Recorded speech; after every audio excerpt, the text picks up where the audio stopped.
Hi மக்களே, நீங்கள் நல்லா இருக்கீங்களா? நாங்களும் நல்லாயிருக்கோம்.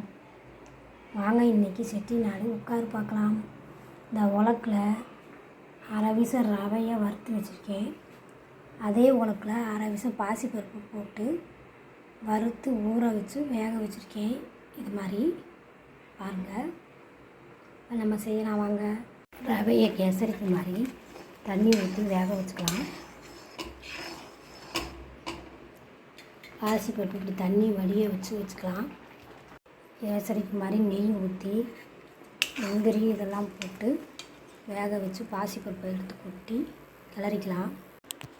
வெள்ளைப்பாகு ஊற்றி இப்படி கிண்டிக்கலாம். இன்னும் கொஞ்சம் நேரம் அப்படியே இருக்கட்டும். கமன்னு செட்டிநாடு உட்காரு ரெடி ஆயிடுச்சு. இந்த ஸ்டேஜில் அமர்த்திடலாம். இந்த வீடியோ பிடிச்சிருந்தா லைக் பண்ணுங்கள், ஷேர் பண்ணுங்கள், சப்ஸ்கிரைப் பண்ணுங்கள். நன்றி. நீங்களும் வீட்டில் செஞ்சு பாருங்கள்.